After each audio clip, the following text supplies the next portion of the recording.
ఎవరన్నా ఇంగిత జ్ఞానం ఉన్న మనిషి, సారీ ఈరోజు కొంచెం కఠినంగా మాట్లాడి నిర్ణయించుకోవాలని చెప్తున్నా, ఆయన వయసులో నాకన్నా పెద్ద మనిషి ఉండొచ్చు, కానీ ఈరోజు మాత్రం బరాబర్ మాట్లాడదలుచుకున్నా. ఎవరైనా ఇంగిత జ్ఞానం ఉన్నాడు, కామన్ సెన్స్ ఉన్నాడు, చదువుకున్నాడు ఎవరన్నా, నువ్వు ఆడ హాస్పిటల్లో చనిపోయిన 20 మంది అక్కడ మృతదేహాలు అక్కడ పడి ఉన్నాయి, కుటుంబ సభ్యులు వచ్చి అక్కడ రోధిస్తున్నారు, ఏడుస్తున్నారు అక్కడికి వచ్చి కింద మీద పడి. నీకు మనసు అంటే వ్యక్తికి ఎవరికన్నా ఆడికి వచ్చి రాజకీయాలు మాట్లాడతారా? ఆడొచ్చి ఏం చెప్పాలి? ఈరోజు నేను రాజకీయాలు మాట్లాడదలుచుకోలేదు, కుటుంబాలకు అండగా నిల్చోవాలని వచ్చిన వాళ్ళ కుటుంబాల ప్రధాన సానుభూతి అని చెప్తారా? వెనకాల వాళ్ళ కుటుంబ సభ్యులు రోధిస్తున్నా, మృతదేహాలు అక్కడ పడున్నా, ఈయన ముందరికి వచ్చి రాజకీయాలు మాట్లాడతాడు. పెద్ద మనిషి విశ్వేశ్వరరెడ్డి గారు ముందలు నిల్చొని రాజకీయాలు మాట్లాడతాడు. మీకు ఇంగిత జ్ఞానం ఉందా విశ్వేశ్వరరెడ్డి గారు? అంట మీరు చదువుకున్నోళ్ళేనా? అప్పుడప్పుడు మీరు ఏం చేస్తున్నారో మీకు అసలు ఆలోచన వస్తుందా? ఏమంటారు పెద్ద మనిషి ఈయన విశ్వేశ్వరరెడ్డి గారు?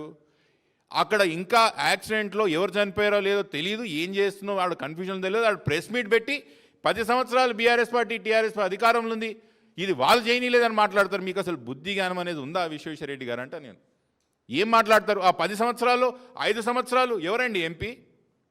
ఏ పార్టీలో ఉన్నాడు ఆయన? అధికార పార్టీలో లేడా? అధికార పార్టీలో లేడా ఆయన?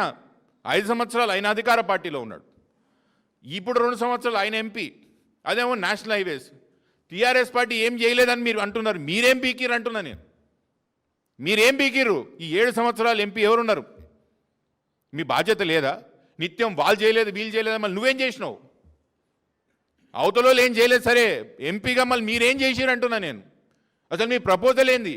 ఈ 2 సంవత్సరాలు ఎన్జీటీలో కనీసం మీరు ఒక్కరోజైనా ఫాలోఅప్ చేసిండ్రా? ఒక్కరోజు నాలాగా మీరు పోయి వచ్చిండ్రా? స్థానికంగా అప్పీల్ చేసిండ్రా? ఇంకా విచిత్రం నాకు అర్థం కాదు. నిన్న కూడా ఆయన ప్రెస్ మీట్ పెట్టి బీఆర్ఎస్ వాళ్ళ రియల్ ఎస్టేట్లు ఉన్నాయి, వాళ్ళ రియల్ ఎస్టేట్లు ఉన్నాయి, వీళ్ళ రియల్ ఎస్టేట్లు ఉన్నాయి అంటున్నాడు. ఈ 2 సంవత్సరాల అధికారం ఎవరుతుందండి? ఈ 2 సంవత్సరాల అధికారం ఎవరుతుంది?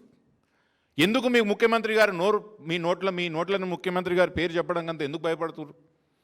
ఈ 2 సంవత్సరాల బాధ్యతలు ఉందని అడగాల్సిన అవసరం లేదా? ఎందుకు ముఖ్యమంత్రి గారు మీ ప్రాంతానికి పోయే రోడే కదా, మీరు ఎందుకు చేస్తలేరని అడగాల్సిన అవసరం లేదా విశ్వేశ్వరరెడ్డి గారు అంటున్నాను నేను. విచిత్రం ఉంటుంది. ఇంకోటి ఏంటంటే ఆయనది గమ్మత్ పంచాయతీ. ఈడ కొన్ని హ్యాచరీస్ ఉన్నాయి, ఇది బీఆర్ఎస్ పార్టీకి సంబంధించిన వాళ్ళు అంటారు. ఎందుకు విశ్వేశ్వరరెడ్డి గారు? ఎందుకు మీ నోట్లో నుంచి కనీసం రంజిత్ రెడ్డి గారి పేరు చెప్పని కూడా ఎందుకు భయపడుతున్నారు మీరు? రంజిత్ రెడ్డి గారు మా పార్టీలో ఉన్నారు ఈరోజు. ఆ భూములు ఎవరివి? ఏ పార్టీలో ఉన్నాడు రంజిత్ రెడ్డి? ఎందుకు చెప్తలేరు మీరు కాంగ్రెస్ పార్టీ పేరు? ఎందుకు తీసుకుంటలేరు రంజిత్ రెడ్డి గారి పేరు మీ నోట్ మీద?